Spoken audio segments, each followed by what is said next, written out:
Hello everyone, my name is Deepa Arora और DS की lecture series में आज हम बात करने जा रहे हैं MCQs on the basic of DS.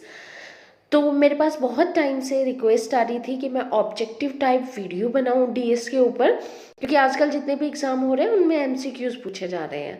तो ये फर्स्ट वीडियो है, पार्ट 1 है, जिसमें हम बात करेंगे बेसिक्स ऑफ डीएस के बारे में कि उस पर किस टाइप के नॉर्मल ऑब्जेक्टिव्स आ सकते हैं। तो ये स्टार्ट करते हैं आज का लेक्चर। तो सबसे पहला जो हमारा क्वेश्चन है वो है process of inserting an element in stack is called, कि अगर हम स्टैक के अंदर किसी भी एलिमेंट को इंसर्ट करते हैं तो उसे क्या कहा जाता है। क्योंकि तो मैंने अपनी क्लासिफिकेशन ऑफ डीएस की वीडियो में भी स्टैक क्यू सबके बारे में बताया हुआ है, तो अगर आप डिटेल में पढ़ना चाहें तो आप वो वीडियो देख सकते हैं। वीडियो का लिंक मैं डिस्क्रिप्शन बॉक्स में और आई बटन दोनों पे लगा दूंगी, आप वहां से भी जाके इस वीडियो को बहुत ईजिली देख सकते हैं। तो आइए बात करते हैं इस क्वेश्चन के बारे में। तो जो स्टैक होता है, मैंने आपको बताया था कि उसमें एक ही एंड होता है इंसर्शन और डिलीशन का, और उस एंड को बोला जाता है TOS यानी टॉप ऑफ स्टैक। और जब हम एलिमेंट को इंसर्ट करते हैं स्टैक के अंदर तो उसे बोला जाता है पुश करना एलिमेंट को स्टैक के अंदर। तो इसका जो करेक्ट ऑप्शन है that is push. Second question हमारा है स्टैक फॉलोज द मैनर, मतलब स्टैक कौन सा मैनर फॉलो करता है। अभी मैंने आपको बताया भी था स्टैक में एक ही एंड होता है जिसके थ्रू हम इंसर्शन और डिलीशन करते हैं। अगर मैं एक एग्जांपल लूँ कि मेरे पास A, B, C, D ये चार जो है हमारे पास में एलिमेंट है जिन्हें हमें इंसर्ट करना है इस स्टैक के अंदर। तो सबसे पहले A इंसर्ट होगा यहाँ पे, फिर B इंसर्ट होगा, फिर C इंसर्ट होगा और फिर D इंसर्ट होगा। अब भले ही मुझे A को डिलीट करना है तो सबसे पहले मुझे किसे डिलीट करना पड़ेगा, D को, फिर कौन डिलीट होगा, C, फिर क्या डिलीट होगा, B, और फिर लास्ट में डिलीट होगा A। इसका मतलब ये है कि जो लास्ट में आएगा, यानी ये जो लास्ट में इंसर्ट हुआ है D, वो सबसे पहले क्या हुआ, डिलीट हुआ, यानी लास्ट इन फर्स्ट आउट। तो जो इसका करेक्ट ऑप्शन है वो है LIFO यानी लास्ट इन फर्स्ट आउट। जो एलिमेंट लास्ट में आएगा स्टैक के अंदर वो सबसे पहले आउट होगा या डिलीट होगा। तो correct option is LIFO। Third question है हमारा process of removing an element from stack is called, यानी अगर हम किसी भी एलिमेंट को स्टैक से डिलीट करते हैं, रिमूव करते हैं, तो उस प्रोसीजर को क्या कहा जाता है। अभी मैंने आपको बताया था कि जैसे ही स्टैक होता है इसमें सिर्फ एक एंड होता है, उसी एंड से हम इंसर्शन करते हैं, उसी एंड से हम डिलीशन करते हैं। इंसर्ट करने को बोला जाता था पुश, और जब हम डिलीट करेंगे उसको बोला जाएगा पॉप। तो जो हमारा करेक्ट ऑप्शन है that is pop. Next question number 4 है which operation can perform with stack, यानी हम स्टैक के साथ कौन कौन से ऑपरेशंस परफॉर्म कर सकते हैं। तो ये भी मैंने अपनी जो बेसिक वीडियो थी क्लासिफिकेशन ऑफ डीएस उसमें डिटेल में बताया हुआ है कि स्टैक के साथ में हम 3 ऑपरेशन परफॉर्म कर सकते हैं। पहला था जब हम एलिमेंट को इंसर्ट करते हैं, वो ऑपरेशन कहलाता है पुश ऑपरेशन। जब हम एलिमेंट को डिलीट करते हैं तो उन्हें बोला जाता है पॉप ऑपरेशन, डिलीशन को। और थर्ड ऑपरेशन जो परफॉर्म करते हैं वो हो जाता है पीक, यानी डिस्प्ले करना एलिमेंट्स ऑफ जो स्टैक है उन्हें डिस्प्ले करना, that is called peak operation. तो ये तीनों ही ऑपरेशन हम क्या कर सकते हैं, परफॉर्म कर सकते हैं स्टैक में। तो जो इसका करेक्ट आंसर है that is all of the above, यानी हम पुश भी कर सकते हैं, पॉप भी कर सकते हैं और पीक भी ऑपरेशन परफॉर्म कर सकते हैं स्टैक में।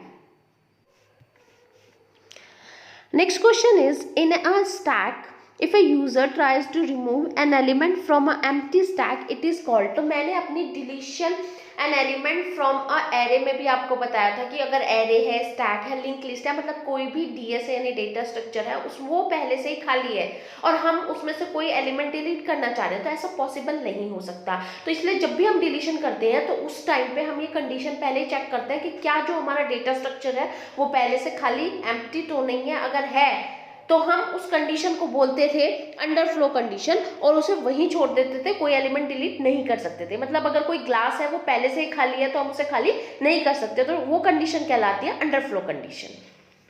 क्वेश्चन है stack is dynamic data structure, continuous changing object and order collection of items and last option है ऑल। तो जो स्टैक होता है ये ऑल होता है, तीनों का जो है कॉम्बिनेशन होता है, इसलिए जो हमारा करेक्ट ऑप्शन है दैट इज ऑल।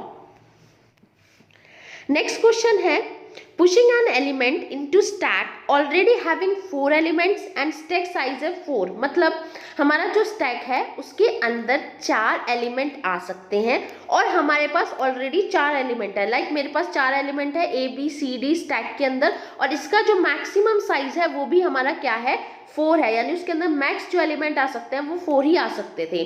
अब हमारा जो स्टैक है उसके बाद में वो क्या हो जाएगा, तो मैंने आपको बताया था जब मैं inserting N element into array बता रही थी कि अगर जितना हमारा साइज है ना, उतने ही हमारे एलिमेंट आ चुके हैं उसके अंदर, तो वो जो हमारा एरे होगा या जो भी किसी भी टाइप का डेटा स्ट्रक्चर है, array, link list, stack, Q, वो क्या हो जाएगा, वो भरा हुआ होगा। और उस भरी हुई कंडीशन में, ठीक है, उस कंडीशन को हम क्या कहेंगे, ओवरफ्लो कंडीशन। मतलब वो चीज़ पहले से ही हम एलिमेंट उसके अंदर इंसर्ट करा चुके हैं और फिर हम उसके अंदर कोई मतलब सारे एलिमेंट उसके अंदर आ चुके हैं और वो ऑलरेडी भर चुका है। यानी एक ग्लास है, अगर उसमें कोई लिक्विड भरा हुआ है और हम फिर से लिक्विड डालना चाहेंगे तो वो कंडीशन क्या कहलाएगी, ओवरफ्लो कंडीशन कहलाएगी। ठीक है, चाहे भले ही वो स्टैक के केस में हो, लिंक लिस्ट या क्यू, कोई भी किसी भी टाइप के डेटा स्ट्रक्चर के केस में होगी, तो वो कंडीशन क्या कराएगी, ओवरफ्लो कंडीशन। तो जब भी हम इंसर्ट करते हैं कोई भी एलिमेंट किसी भी टाइप के डेटा स्ट्रक्चर के अंदर, तो हम इस कंडीशन को चेक करते हैं कि कहीं ओवरफ्लो कंडीशन तो नहीं है। और जब डिलीट करते हैं तो क्या चेक करते हैं, तब हम चेक करते हैं अंडरफ्लो की कंडीशन। तो ये बात आपको याद रखनी है, जब भी आप कोई एल्गोरिथम या प्रोग्राम लिखो तो आप ये कंडीशन भी जरूर चेक करेंगे। ठीक है, तो यही 2 टाइप की कंडीशन आती है, जब हमारा जितना मैक्सिमम साइज है स्टैक क्यू या किसी भी डेटा स्ट्रक्चर का और वो ऑलरेडी फुल हो और हम उसमें कोई एलिमेंट इंसर्ट कराना चाहे, तो वो कंडीशन कहलाएगी क्या, ओवरफ्लो कंडीशन। और जब पहले से ही डिलीट हो, कोई भी एलिमेंट नहीं हो किसी भी टाइप के डेटा स्ट्रक्चर में और हम उसमें से एलिमेंट डिलीट कराना चाहें, that condition is called underflow condition. Next question है हमारा, items in link list is called. तो आपको पता है लिंक लिस्ट किससे बनता है, लिंक लिस्ट नोड से बनता है। Collection of nodes is called link list. इसमें जो फर्स्ट हमारा पार्ट होता है वो रिप्रेजेंट करता है हमारे डेटा को, और सेकंड पार्ट जो होता है वो हमारा बताता है इंफॉर्मेशन या फिर एड्रेस कह सकते हैं नेक्स्ट एलिमेंट के। ठीक है, तो उसने पूछा है जो ये आइटम्स आती है जैसे 40, 50 इस टाइप की जो भी डेटा आइटम्स आती हैं, इन्हें लिंक लिस्ट में क्या बोला जाता है, तो इन्हें बोला जाता है लिंक लिस्ट के अंदर डेटा। तो correct option is data. Next हमारा क्वेश्चन है 9, the list with no node. मतलब एक लिंक लिस्ट है जिसमें कोई नोड ही नहीं है, तो वो कहलाएगी, या तो आप उसे बोल सकते हो एम्प्टी लिस्ट, जहां जैसा कि इस ऑप्शन में, यहाँ पे ऑप्शन में दे रखा है एम्प्टी लिस्ट। ठीक है, यहाँ पे ऑप्शन में दे रखा है हमारे पास में एम्प्टी लिस्ट, तो या तो आप इसे बोल सकते हो एम्प्टी लिस्ट या फिर आप इसे बोल सकते हैं नल। मतलब या तो वो खाली है या फिर वो, मतलब खाली का ही ऑप्शन है, एम्प्टी है या फिर वो नल है। ठीक है, नो लिस्ट भी गलत है, जीरो लिस्ट भी गलत है। आप या तो जब कोई भी नोड है जिसके नल लिस्ट के अंदर कोई भी ऐसी लिंक लिस्ट है जिसके अंदर कोई भी नोड नहीं है, तो या तो आप उसे एम्प्टी लिस्ट बोलेंगे या फिर आप उसे नल बोलोगे, नल लिस्ट भी बोल सकते हो, तो वो करेक्ट ऑप्शन है। नेक्स्ट हमारा क्वेश्चन है लिंक लिस्ट कैन बी। तो ये भी मैं जब क्लासिफिकेशन ऑफ डीएस वाली वीडियो बनाई थी तो मैंने इसमें टाइप बताया था लिंक लिस्ट के, कि लिंक लिस्ट कितने टाइप की हो सकती है। तो देखिए लिंक लिस्ट सिंगुलर भी हो सकती है, डबल भी हो सकती है, सर्कुलर भी हो सकती है, डबली सर्कुलर भी हो सकती है। तो जितने टाइप की लिंक लिस्ट मैंने यहाँ बताई थी, तो ये तीनों टाइप की इसमें हो सकती है। तो यहाँ पे जो करेक्ट ऑप्शन है that is all of the above, यानी तीनों टाइप की लिंक लिस्ट हो सकती हैं। नेक्स्ट हमारा क्वेश्चन ये है, the data structure required to check whether an expression contain balance parenthesis, यानी ये जो पैरेंथेसिस टाइप होते हैं ये बैलेंस है या नहीं, मतलब अगर एक ओपन हुआ है तो क्लोज वो हुआ है या नहीं है, वो बैलेंसिंग है या नहीं, ये किस टाइप का डेटा स्ट्रक्चर चेक करने के लिए यूज किया जाता है। इस टाइप के जो क्वेश्चन होते हैं वो गेट में, नेट में, और जब हम इंटरव्यू के लिए जाते हैं, चाहे हम फैकल्टी की पोजीशन के लिए जा रहे हो, चाहे हम किसी कंपनी में जा रहे हो, अगर हम डेटा स्ट्रक्चर को एज ए मतलब सब्जेक्ट बताते हैं तो ये क्वेश्चन जरूर पूछा जाता है। तो देखिए जब भी हमें पैरेंथेसिस यानी किसी भी अर्थमेटिक एक्सप्रेशन को चेक करना होता है, उसकी बैलेंसिंग चेक करनी होती है, या उसे पोस्ट फिक्स मतलब या फिर उसे किसी भी टाइप के एक्सप्रेशन में चेंज करना होता है, ठीक है, यानी जितनी भी इवेल्युएशन होती है अर्थमेटिक ऑपरेशन की वो सब होती हैं स्टैक के अंदर। ये बात हमें ध्यान रखनी है कि वो सब स्टैक के अंदर होती है। जब भी कोई कोड रिकर्शन होता है, रिकर्शन का क्या मतलब होता है कि जब कोई भी कोड अपने आप को बार बार रिकॉल करता है, दैट इज कॉल्ड रिकर्शन। मतलब इस टाइप की कोई भी चीज होती है तो वो जितनी भी प्रोसीजर होते हैं वो हमारे कौन करता है, वो हमारा स्टैक करता है। यानी जब भी अर्थमेटिक एक्सप्रेशन का इवेल्युएशन होगा, हम पैरेंथेसिस की बैलेंसिंग चेक करेंगे, जो भी कुछ इवेल्युएट करेंगे अर्थमेटिक एक्सप्रेशंस को, या फिर हमारा रिकर्शन होगा, है ना, तो वो जो चीज़ है ना वो आएगी हमारे स्टैक के थ्रू, क्या होगी, इवेल्युएट होगी। तो ये चीज़ें हमें याद रखनी है। क्वेश्चन हमारा है the address of first element of array, यानी एरे के अंदर जो पहला एलिमेंट होता है ना जीरो इंडेक्स पे, उसके एड्रेस को क्या बोला जाता है। तो मैंने आपको एरे के टाइम पे भी बताया था कि अगर हमारे पास में साइज है 4 तो जो उसका इंडेक्स चलेगा वो 0 1 2 मतलब 1 2 एंड 3, मतलब 0 से लेके 3 तक चलेगा। यानी ये मैक्सिमम है तो मैक्सिमम -1 तक चलता है 0 से, ठीक है।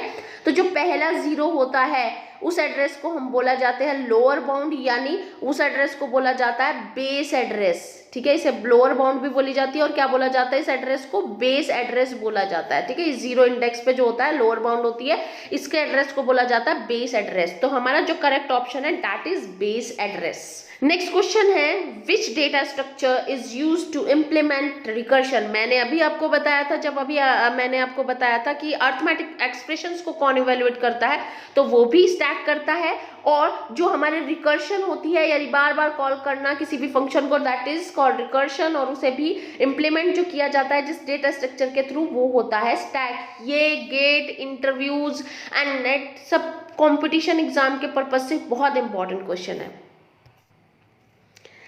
नेक्स्ट क्वेश्चन है रिप्रेजेंटेशन ऑफ 2 डायमेंशनल एरे, यानी 2D एरे है हमारे पास में, ठीक है। और उसे मेमोरी में किस टाइप से हम रिप्रेजेंट कर सकते हैं। तो जब मैंने आपको एरे बताया था तो उसमें डिटेल में से बताया हुआ है कि हम 2 टाइप से कर सकते हैं, रो मेजर में भी कर सकते हैं और कॉलम मेजर में से भी। तो जो यहाँ पे करेक्ट हमारा ऑप्शन है that is both row major order and column major order, ठीक है। अगर आप डिटेल में देखना चाहें तो मैं वीडियो का लिंक आपको डिस्क्रिप्शन बॉक्स में और आई बटन पे लगा दूंगी, वहां से आप एरे की जो रिप्रेजेंटेशन की है 2D एरे की, वो वीडियो बहुत इजीली देख सकते हैं। Next and last question is in queues the end from where elements यानी elements या items inserted is called, मतलब वो end जिससे हम elements को insert करते हैं किसी क्यू के अंदर, उसे क्या कहा जाता है। तो जो क्लासिफिकेशन ऑफ डीएस वाली वीडियो है उसमें मैंने ये डिटेल में आपको बताया हुआ है, तो आप वहां से भी जाके इसे चेक कर सकते हैं, ठीक है। तो हमारे पास क्यू में क्या होता है, जैसे स्टैक में सिर्फ एक ही एंड होता है इंसर्शन और डिलीशन के लिए, क्यू में 2 एंड होते हैं। एक एंड को बोला जाता है फ्रंट, एक एंड का नाम होता है फ्रंट, दूसरे एंड का नाम होता है रेयर। जो रेयर है वहां से हम एलिमेंट को इंसर्ट करते हैं और जो फ्रंट होता है वहां से हम एलिमेंट को डिलीट करते हैं। तो जो हमारा करेक्ट ऑप्शन है दैट इज रेयर। तो रेयर वो एंड है जहां से हम एलिमेंट्स को क्या करते हैं, इंसर्ट करते हैं क्यू के अंदर। I hope you all like the video. Please subscribe the channel, like and share the video with your friends. Thank you.